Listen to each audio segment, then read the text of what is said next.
Is there something in the human mind that can gather information our normal senses do not know?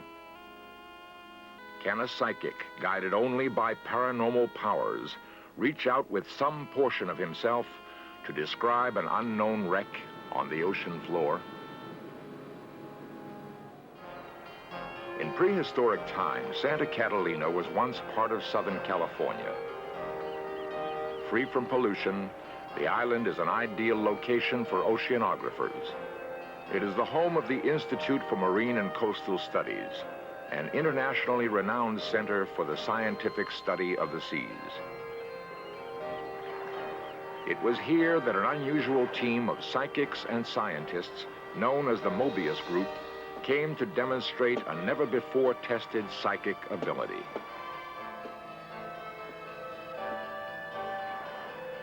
Using an extraordinary new research submarine, the team would attempt to prove that man's psychic capabilities could indeed reveal the ocean's secrets. As real as a person is the research submarine, Taurus 1. This 34-foot-long electric-powered $3 million submersible is perfectly suited for the experiment Schwartz has in mind.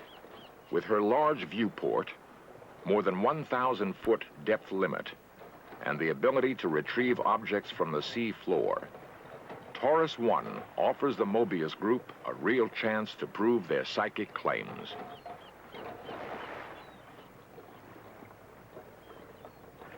For months, Taurus 1 has dived off Catalina, carrying out a wide range of marine biological and geophysical undersea experiments. Now she will face a task of a different order: to prove that the psychic predictions about an undersea site are true. Al Whitcomb, Taurus 1's pilot, will play an important role if Deep Quest is to succeed.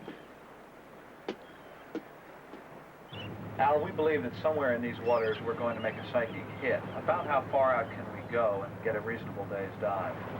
Well, our first limitation would be the diving depth capability of the submersible, which is 300 meters or 1,000 feet. After that, considering our tow out and our tow in, I'd say let's stay within the 2-mile range, and it gives us a good working day. So it's somewhere over in here would be ideal if we go out that far. This appeared at first hand to many of our boys as just one of those mad ventures. I did persuade the boys that, you know, it was a viable thing, it could be fun, and we were going to give these guys all the encouragement we could. For all his enthusiasm, Whitcomb knows from past dives that the odds are against success. We'd spent about 20 diving days in the area. We'd covered a lot of ground. We hadn't seen anything other than just a few scraps on the bottom. It was flat and just a few rocks, a few bits of seaweed, and certainly a multitude of fish, but otherwise nothing. The Mobius team turns to psychic Ingo Swan.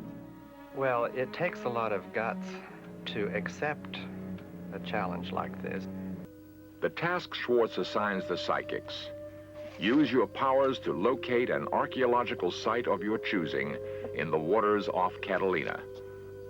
Identify specific objects within the site, draw pictures of what the objects look like, explain their history. This isn't an easy thing to do. At first, you have to work up to it, you know, and sort of separate yourself from the physical environment and become, as it is, psychic for that particular task, and then do it.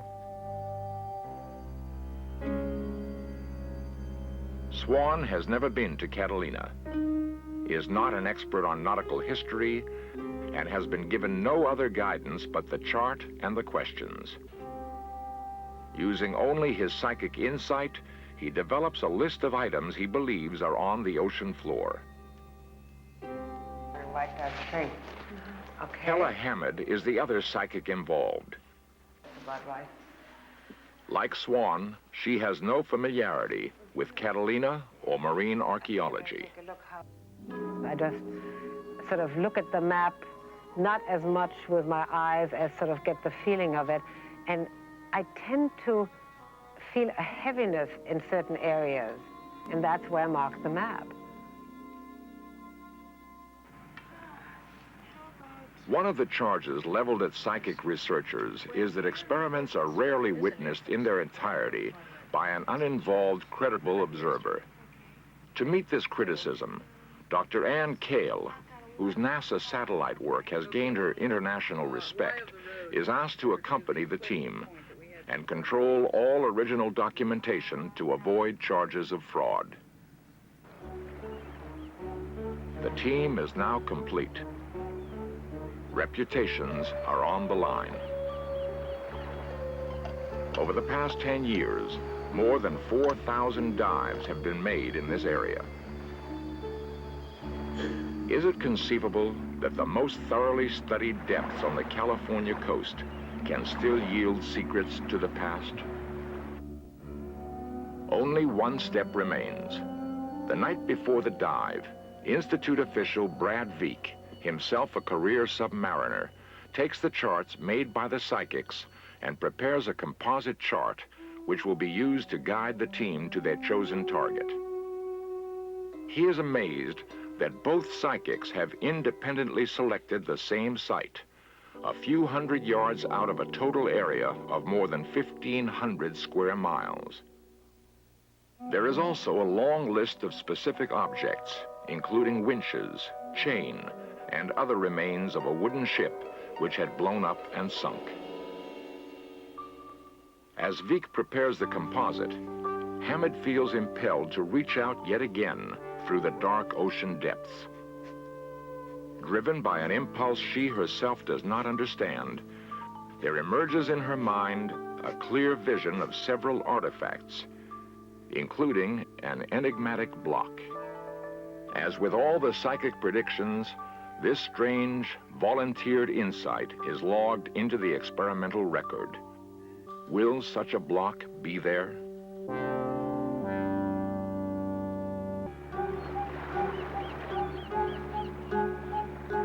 "8 a.m., the morning of the dive. Surface control, this is Taurus. Surface go. Roger, all systems checked. Hull is secured. I'd like permission to open vents and dive at this time. Taurus, surface, Roger, clear to open vents. Have a good dive. Taurus, Roger, and thank you.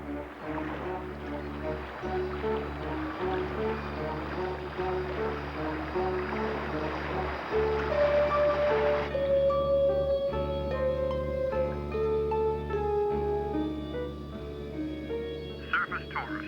On the bottom, depth 80 meters. Visibility 7 to 10 meters. Current nil. Would Deep Quest produce results or pictures of an empty sea floor? 10 a.m., 2 hours into the dive. This is Surface. Any progress? Surface Taurus. Nothing so far. Bottom is clean.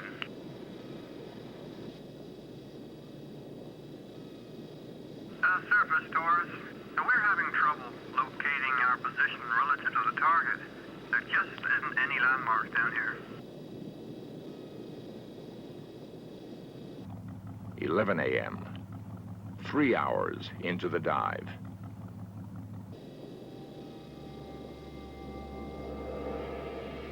This is Surface. Any luck?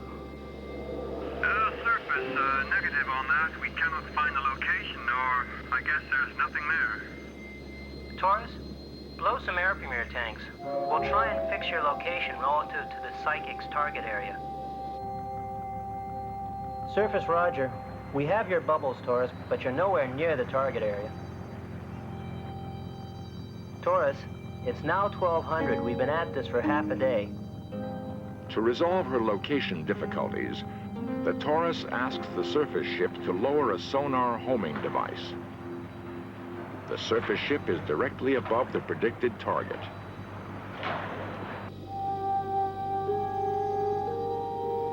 The team knows this is their last chance. They have perhaps another hour to produce a hit, or Deep Quest will fail. Ingo Swan feels he is receiving psychic impressions, and he advises submarine pilot Al Whitcomb. Ingo pointed in a direction and said, "Go there, go there." So I just turned the submersible and drove it along his finger. He pointed to a shadow on the bottom, and he said, "That's it, that's it." So I said, "Well, okay," and I extended my articulated manipulator, dug it into the bottom, and pulled out the first artifact.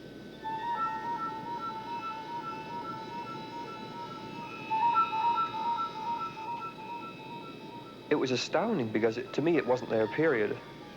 It just didn't exist. It is clear to everyone in the submarine that the object they have found with Swan's psychic guidance has lain undisturbed for many decades. Its heavy incrustation and almost buried position unequivocally demonstrates this. But one object does not make a wreck. Those in the submarine are torn between elation and doubt. Can they find the actual wreck described by the psychics? The search intensifies.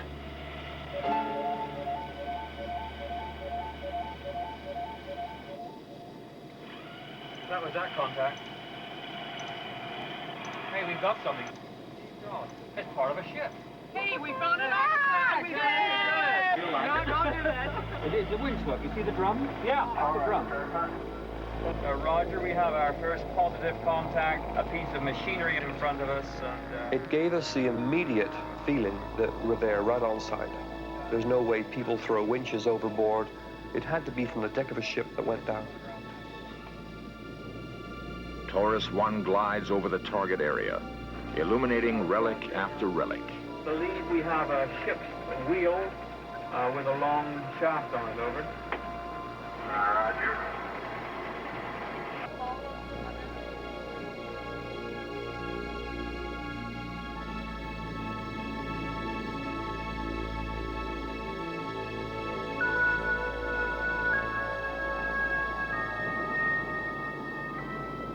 Still, the team wants more. And go on and investigate other targets, over. Roger, you're good. Get back to that. They decide to make one last pass.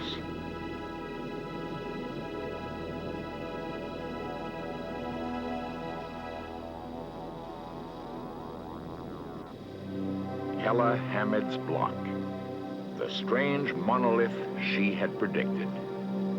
The block was alien to any shipwreck. I approached the block and extended the manipulator to touch the block. The arm just bounced off. I was in no way able to penetrate the surface with my claws.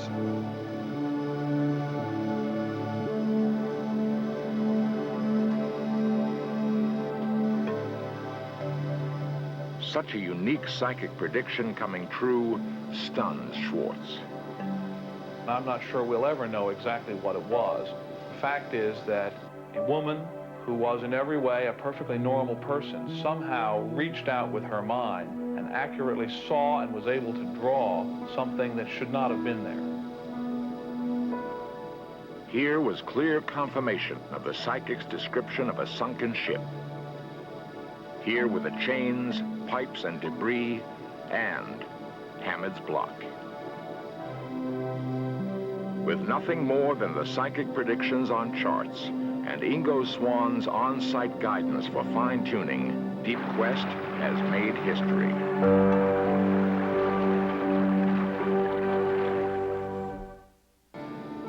If Deep Quest is to have its full impact on science, questions need to be answered. Is the site a known wreck? Could the psychics have read about it in a book? Schwartz turns to Thomas Cook of the Bureau of Land Management. Finding a wreck, even when you know where it is an art in itself.